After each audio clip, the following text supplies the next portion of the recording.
역사적인 호황을 맞고 있는 대우조선해양이 돌연 이 비상경영을 선포했습니다. 하청노조의 불법 파업의 추정 손실액만 이미 3천억 원이 넘는 것으로 나타났습니다. 산업부 송민아 기자 나와 있습니다. 송 기자, 비상경영이라고요? 그렇습니다. 박두선 대우조선해양 사장은 지난 6일 CEO 명의의 긴급 담화문을 발표를 했습니다. 담화문에서는 그는 최근 수주 회복으로 오랫동안 짓눌렸던 생산 물량 부족 문제를 해소하고 또 경영 정상화에 희망을 품었지만 이런 기대가 흔들리고 있다면서 사장을 포함한 모든 임원이 24시간 비상체제를 가동한다고 밝혔습니다. 박 사장은 다음 날인 7일에도 기자회견을 자청해서 지금 피해가 대우조선해양만 그 문제에 국한되는 것이 아니라 향후 전체 조선업으로 확대해서 이 대한민국 조선산업의 존립을 위태롭게 할 수 있다면서 국가기관 산업에서 벌어진 모든 불법 행위에 대해서 철저히 수사하고 또 법질서를 바로잡아달라고 호소했습니다. 네, 이 비상경영 선언의 원인이 지금 불법 파업 때문이라는 거죠? 그렇습니다. 먼저 좀 영상을 한번 살펴보겠습니다. 네, 영상을 한번 보시겠는데요. 자, 대우조선해양의 그 거제 옥포조선소의 모습입니다. 일본 도크장에서 이 작업자들과 또 파업에 참여한 거제, 통영, 고성, 이 하청지회 소속 노동자들이 서로 실랑이를 벌이고 있는 상황인데요. 물건을 집어 던지기도 하고요. 지금 보시는 것처럼 저렇게 서로 소화기를 쏘면서 조금 긴박한 상황들이 이어지고 있는 그런 모습을 볼 수가 있습니다. 자, 이후에도 좀 진전이 없자 22일부터 이 노동자들이 이 원유 저장 시설 난간에 올라서 끝장 농성을 벌이거나 또 탱크톱 바닥에 가로, 세로 높이 1m의 철 구조물에 들어가서 옥새 파업에 들어가기도 했습니다.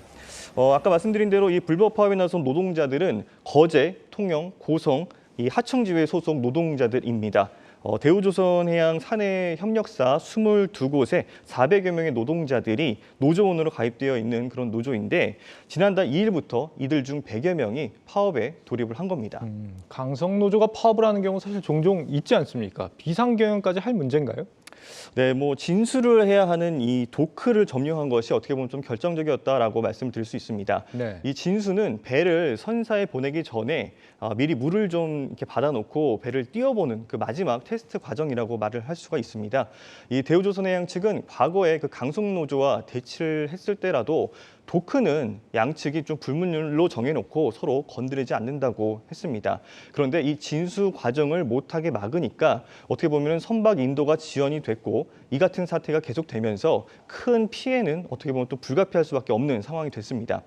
하청지회 이 불법 파업에 따른 진수 지연으로 하루 매출 감소는 260억 원, 그리고 고정비 손실은 60억 원 등 하루에 320억 원의 손해가 발생하는 것으로 회사 측은 추산을 했습니다.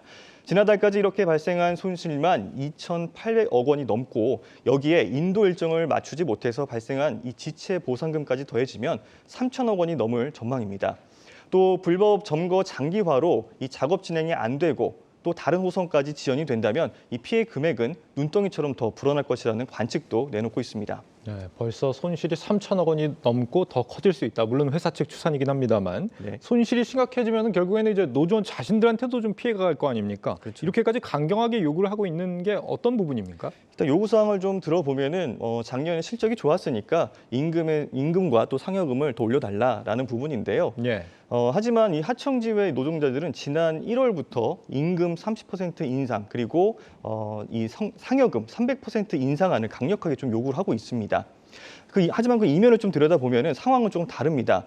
이 불법 파업에 나선 노동자들은 거통고 하청지회 소속 노조원들이라고 말씀을 드렸는데 이 대우조선해양 하청지회도 아닌데다가 파업에 나선 노동자들도 100명이 좀 채 안 되는 그런 상황인데다가 이들이 이제 2만 명에 달하는 대우조선해양 직원들의 생계까지 좀 위협을 하고 있는 상황인 거죠. 그러다 보니까 이 소수의 목적을 달성하기 위해서 전체의 희생을 강요하는 꼴이다 보니까 노조원들 사이에서도 힘을 좀 얻지 못하는 그런 분위기고요. 대우조선해양 측은 이러한 내막을 좀 알리기 위해서 오는 11일부터 서대문 경찰청 앞에서 파업 관련 호소문을 배포하고요. 또 협의 주체인 이 협력업체 협의회는 용산 전쟁기념관 앞에서 하청노조 불법 파업 해결을 촉구하는 집회를 열 계획입니다. 이 대우조선해양은 아직 정상화가 안 된 상황이잖아요. 그렇습니다. 대우조선해양은 2015년 공적자금이 투입이 됐고요. 이후 산업은행 등 이 채권단 관리 체제로 유지가 되고 있습니다. 작년 이 한국조선해양으로 좀 매각이 추진이 됐었지만 막판에 무산되는 이 우여곡절을 좀 겪으면서 지금은 다시 좀 경영 정상화를 위해서 노력을 하고 있는 상황입니다. 회사는 지난해 이 수주 목표를 달성하면서 분위기 반전을 좀 이끌었지만 아직 갈 길은 좀 멀어 보입니다.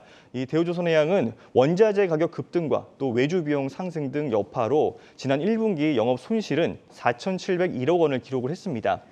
선주와 관계에서도 이번 파업 사태가 만약에 좀 장기화할 경우에 신뢰도에 더 금이 갈 수 있는 상황이라서 올해도 호실적을 좀 낙담하기는 어려운 상황이긴 합니다.